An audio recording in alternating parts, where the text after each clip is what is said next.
petite vidéo juste pour finir avec cette histoire. J'ai été approché par Katika Franck Mangouma par rapport à ma solo et à ma confrontation.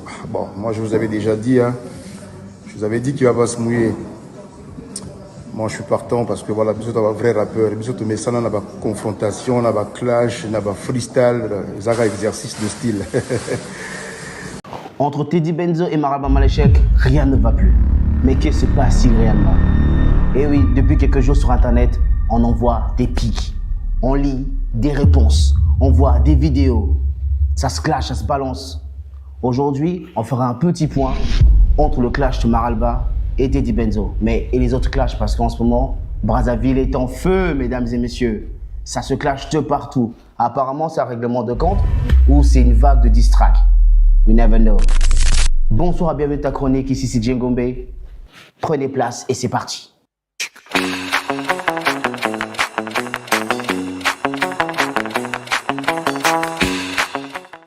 Alors nous sommes en 2022 que déjà Maralba était en bif avec Nix Ozai.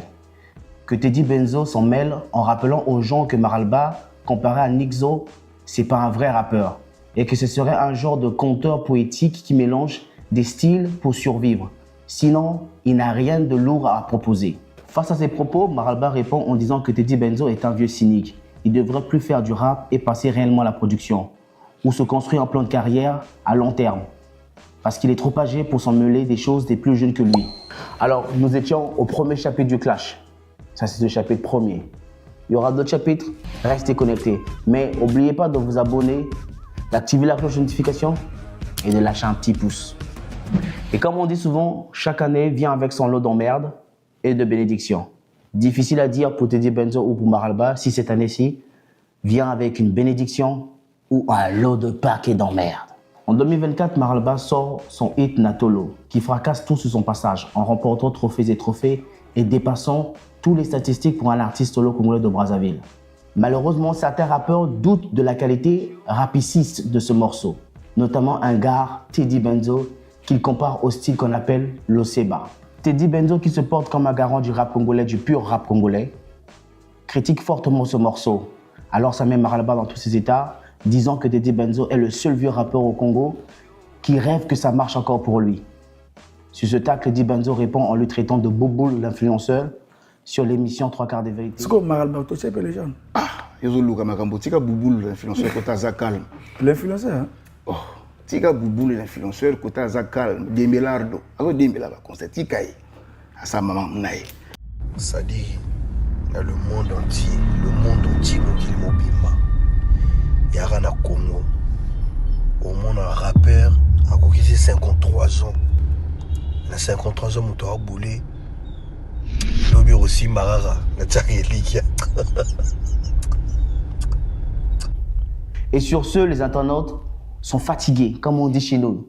On est fatigués des pics et tout ça. Ils sont fatigués des pics et ils veulent du sang, façon gladiateur. Ils veulent des distracts. Darcy, freestyle, ils affleurent la cimetière, y'a méritocratie. Y'a la vision clash, t'as la bakimi. Message à toutes les pages, me comme un hashtag Akimi. Alors, messieurs, allez au studio, donnez-leur ce qu'ils veulent. Donnez au peuple ce qu'ils veulent. Cette vague de distracts a déjà commencé. Quelqu'un sans téléphone ou quoi? Ouais.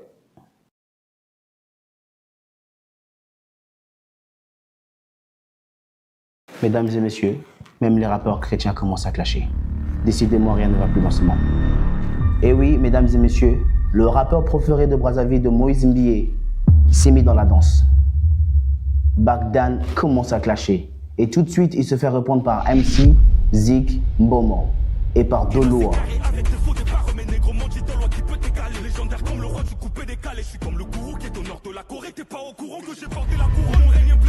Le duo le plus célèbre de Brazzaville, eux aussi s'en mêlent. Kossar et Flatball s'en mêlent pour régler leur compte.